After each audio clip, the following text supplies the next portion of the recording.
So I've never done this before. This is kind of weird, like talking to a camera, if I'm being completely honest. But I did want to like talk about my experience with not having Instagram for a year and how far it's gotten me.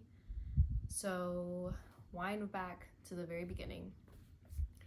It was last year on this date where I decided to delete Instagram because I was the type of girl. When I had Instagram, I would be on it for, you know, normal, be scrolling when I have nothing to do, scrolling aimlessly throughout the night, and I would be like, okay, it's too much. So I'll deactivate it.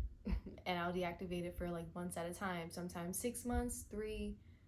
Actually, no, I never been 6 months, maybe like 3 months, the top. And people be like, where'd you go? Like, I was one of those people like that just disappears and then just comes back. But yeah, and I knew that it was a distraction, but I just really liked, you know, the memories that I had on there. Like, I would never dream of deleting Instagram, and I just felt like God was telling me to delete it, and I wasn't ready for that. It took some time for me to like actually obey that, because I just thought like maybe I just have to be on it less, or I just have to have more self-control. So I was on it I would deactivate it. The next step, I would be like, okay, I'm gonna put myself a timer. And then the step after that, because the timer didn't work, obviously, because I would just press ignore. And then the time after that, I did the code.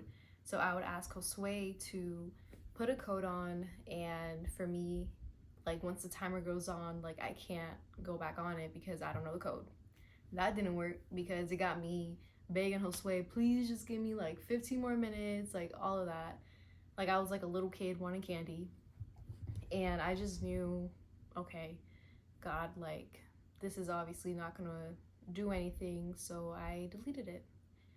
And it's not like it was like the hardest decision in my life or anything like that, but dude, like think of it, like all of the memories I've had Instagram, I don't even know how long, but all of that and all the pictures and videos, like the videos that you see like on the shorts, like they're old, they're from last year, because that Instagram handle doesn't exist unless if someone uses it now. But yeah, so like literally all the memories were gone. I was saving them because I knew I saved those videos on the shorts last year in August, and I deleted Instagram in October. So that's how you know like God was preparing me, okay? Like it's time to say bye. So I was saving it. Yeah. So things like that, that's how it like led up to that point of me just deleting Instagram for good. And after that, I was very like key to like I wanted to have it back. Like it was hard.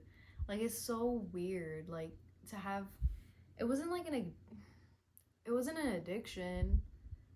I guess I don't think it was. Like I feel like I was just like a normal like girl, like normal young woman, the way that they normally use it, you know? Like during the week I would be on it less, but during the weekend I would be on it like to the max. Oh, that's another thing. During the weekends, like I would always try to like get like a story or like find something aesthetically pleasing or things like that. And after deleting Instagram, like my like stress for it went away, I guess. Like I didn't have to care about doing the picture perfect stuff. Like it's hard to explain. So basically, when I'm out on a trip, right, I would kind of be on a lookout to kind of like capture that like cute moment, look like, oh, that's a cute picture, like that's a good area where I could take a picture. Oh, and then ask Josue to take pictures of me and they don't come out cute, and then I get like a little annoyed and sad because like I'm like, oh, it's like a good opportunity but it came out ugly picture. And yeah, it kind of like ruined the vibe. Like not that I would like make a big deal of it, but inside of me I'm just like, ugh, like this sucked, you know? But really like I should just be enjoying my time. after getting off, like, I truly enjoy my time. And that's why I started vlogging, because like vlogging is like literally no stress, because I'm literally just recording what I'm doing, and like there's no stress into getting like the picture perfect things, you know? So because I still like capturing moments, but the stress part of it, I don't even know stress is the right word for it. Maybe like pressure. Maybe it was like pressure to have like the cute pictures, you know? And that's the one thing like I'm happy I don't have anymore, because like we haven't been on that much trips. We've been on like one trip after that, but like it was just like I could actually just be in the moment, and I'll take pictures to take pictures, but it was never like, oh, like the stress of finding the good caption, the stress of like, is this angle good, or should I crop this out, like stuff like that. So I'm happy about that. One other thing that I've noticed too is just like the spending. Like, girl, or boy, I don't even know, but I had notes, but I don't spend as much money as I used to. Like, the way Instagram be wanting me to have things, like I would be on there scrolling and I'm like, oh, I saved that, I want that, oh, I saved that, oh, I like her style, like, oh, I have something similar, like I'll probably like set it up in my closet. Like, it would always have me thinking, like stimulating me, and also wanting me to have things that I don't have. So like, and I heard like the TikTok shop, and I'm just like, oh Lord, Lord have mercy, because just that alone like has decreased my urge to spend or want things.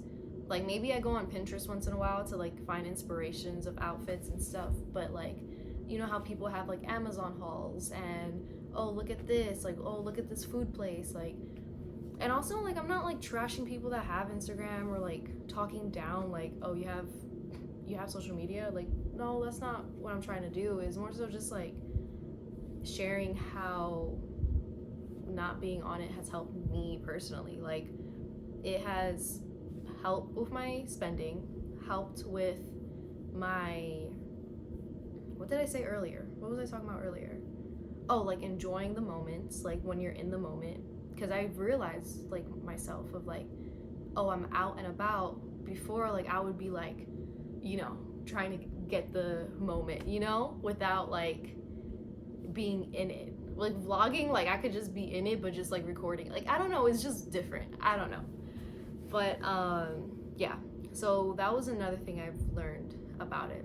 The finances part, or I guess like the wanting, the craving. And then on top of that is like the comparing. Like, comparing myself with like, because I try to be on the workout grind, right? It always failed. I would work out maybe like 2 months and then I fall off. And this year, after I got off Instagram, has been the longest time I've been working out, like consistently. Like, I've been working out like 9 months straight.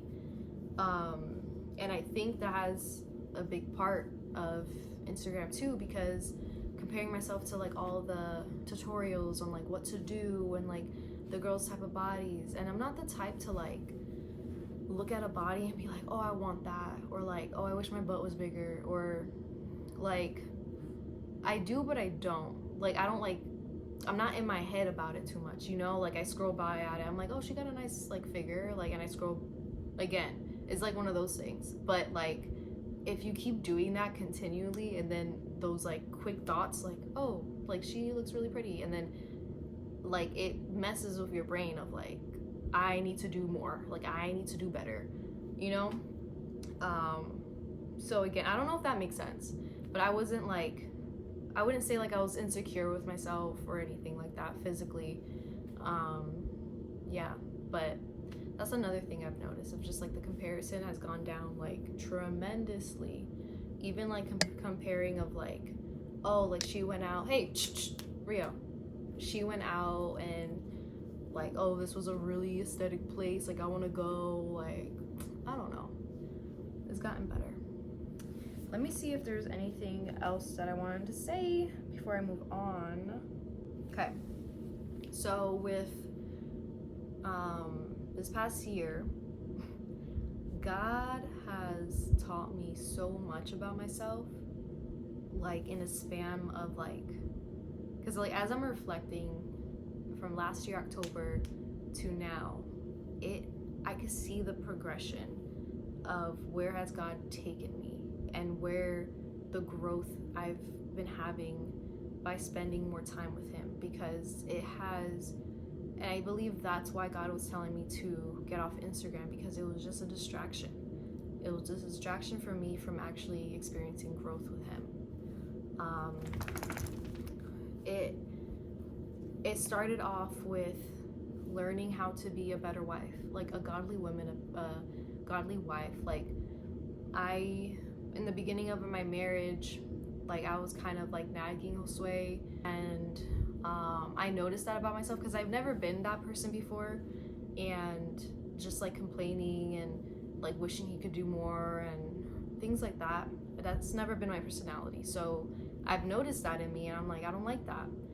So the more I started reading a lot more books, I started listening to audiobooks and like being in my word, and God has made me realize like, hey, he was looking the out. I can't think of the word, but the thing with the fork and you get electrocuted, he was looking that. But God was telling me that, you know, you put Josue first.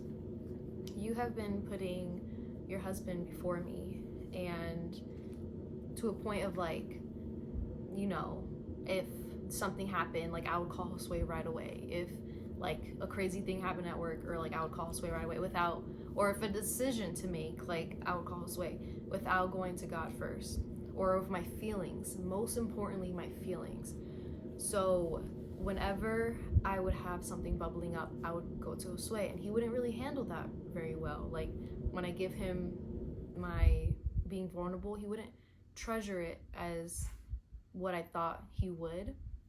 And not that it's a bad thing. I mean, like, he's human. He could say the wrong things, and I wouldn't like receive that well. Like he would say the wrong things when after I shared like my vulnerability with him and communicating with him, and I would take it wrong, and then it creates like a whole thing because I had so much expectations on him that, oh, he's gonna like take care of me, he's gonna know exactly what I need. But Josue is just a human. Like, I mean, I love him and he listens and everything, but like I need to bring that to God first, because God like is God. He knows me inside and out. He knows what my needs are, and he taught me that I need to bring things to him first before anything. And it kind of like changed, and that's just one part. Like I don't know, that just, it's hard for me to like explain everything that God did in this past year, but he changed my outlook on that of like, now when I go to Josue, it's not like I lowered my expectations, just more so like I know who would fulfill my needs. Like first and foremost, like I know who will fulfill my needs. Also, like the nagging went away, like because I don't know, like yeah, I know who fulfill my needs, and it's the Lord. Period. I wanted to try to explain it in a different way, but it wasn't gonna work out. All right, so what else did I learn this year? And it just started off with having no Instagram. And I want to say no social media, because like I'm not on social media like that. Like when I had Instagram, like it was just Instagram and Facebook. And I didn't have TikTok, I didn't have nothing else, no Twitter, no nada. So like it was literally just Instagram. So my Instagram was my social media, really.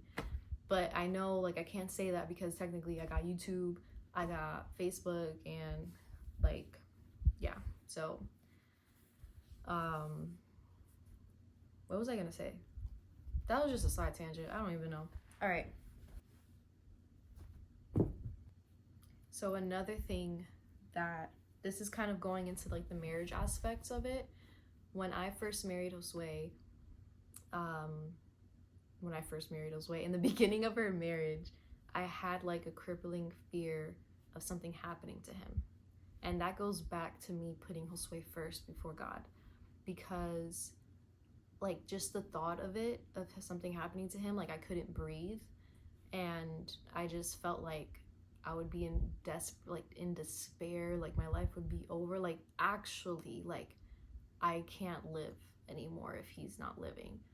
And that just shows that I was putting my marriage as an idol, because you know, God restores, God, and it's not even that, it's just like my relationship with God should be first. So in recognizing that, my anxiety went away, recognizing that my God, my dad, like got me no matter what, like kind of just like minimize everything else. Like my focus, like it was like a magnifying glass, right? I was putting like a magnifying glass on Josue and my marriage and everything, and like kind of putting all I have into it and all my attention into it, and it would give me such great anxiety because I was putting that as like it's my lifeline, when in reality, like that's not it at all. My marriage is not why like God created me.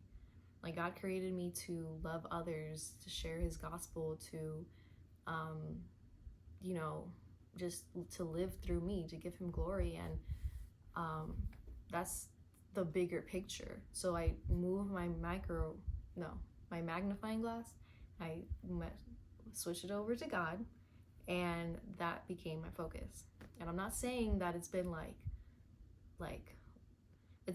it hasn't been, and it's funny that we were talking about this at my group the other day, but it's been like this, like it hasn't been like ooh, like all the way up like the past year.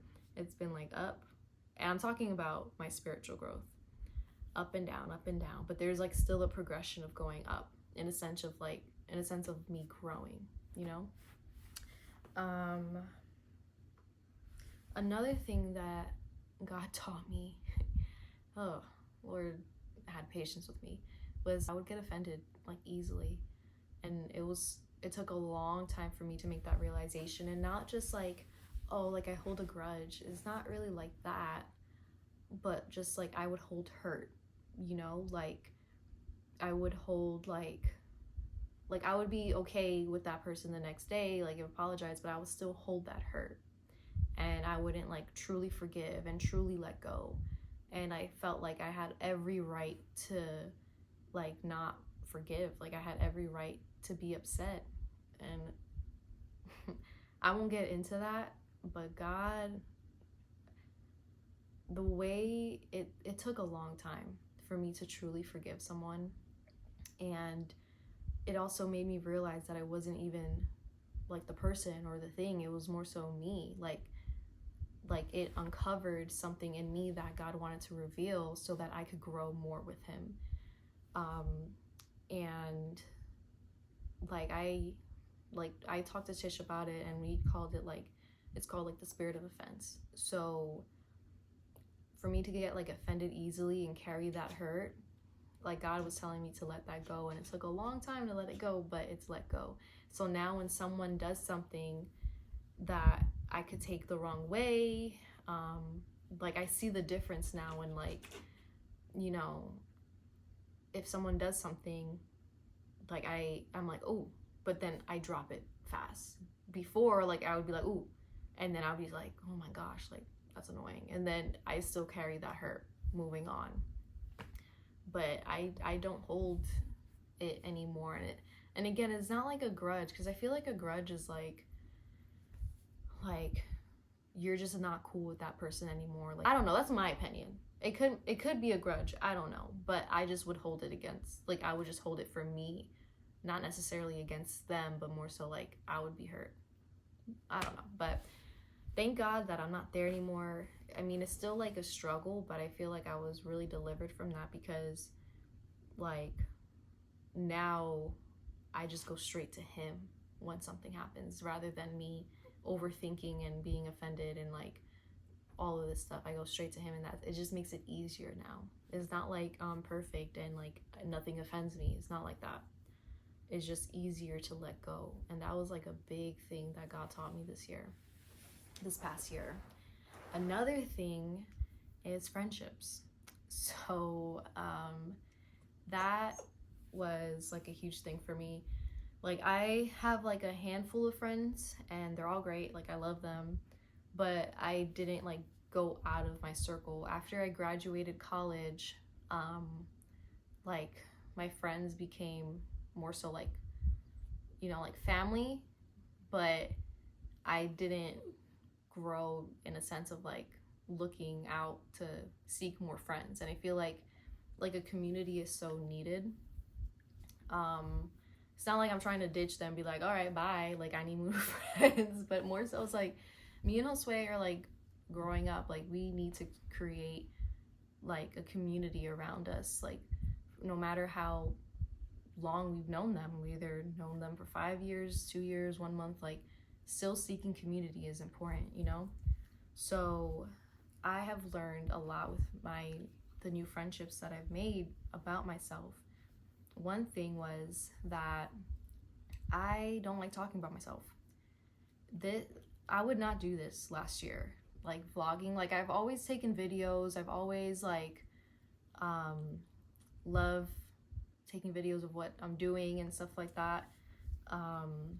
But to just like sit here and talk, I could not do that last year. And I think the reason why God like revealed that to me of like, so in the past, like friendships that I've had, I would always be like the listener. And I don't know if you could relate, but I would always be the listener. I would always be the person that I'm there for them. I'm like, I could let them dump everything on me. Like, I'm like, okay, I'm there for you, right? But when it's time for me to share and to be open with them and vulnerable with them, they would either like shut down, look away, lose eye contact with me, go on their phone, change the subject back to themselves. And that hurt. And that would happen consistently. And it wasn't just like one person, like it would happen like with different people throughout my life. And it was constant to a point where I felt like what I was saying was invaluable. I felt like, and I didn't make that connection, by the way. I didn't like actually know that's what the issue was, but this is something that God was revealing to me of like I'm trying not to jump to the next one, was what I said was invaluable. That made me feel like, okay, whenever I talk, like I lose their interest. So like that means what I say is not important.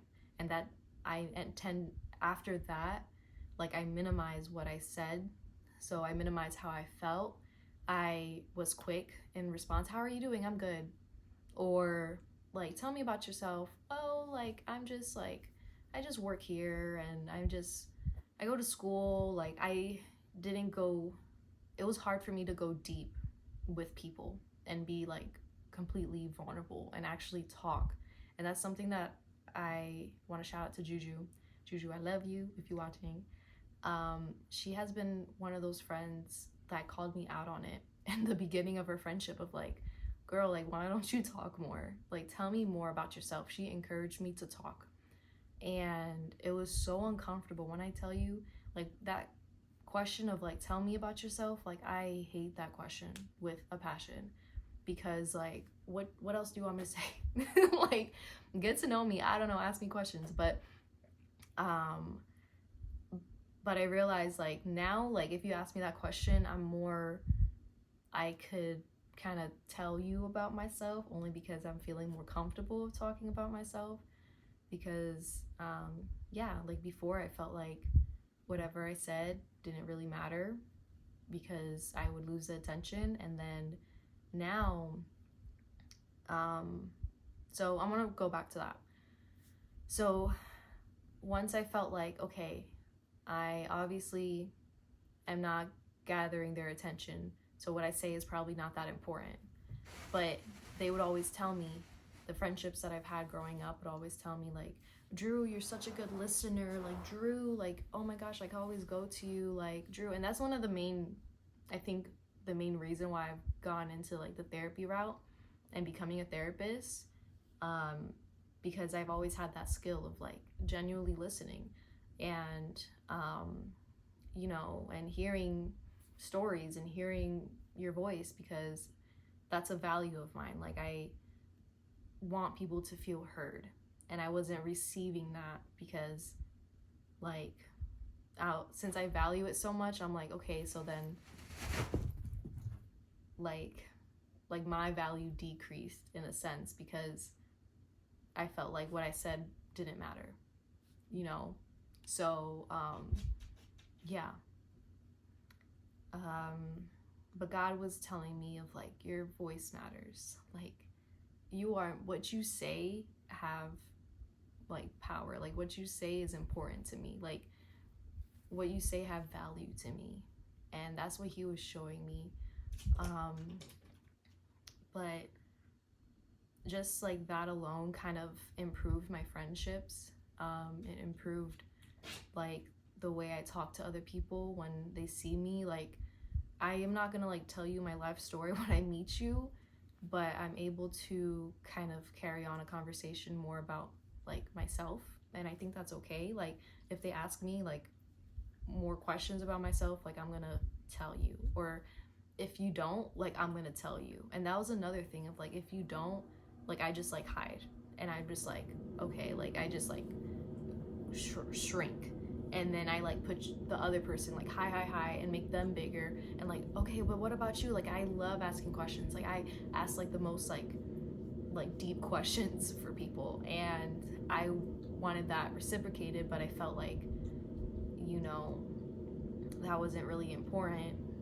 So for me to get praise, I valued the praise of like, you're such a good listener, you're such a great friend. Like, that gave me praise, so I took that from them rather than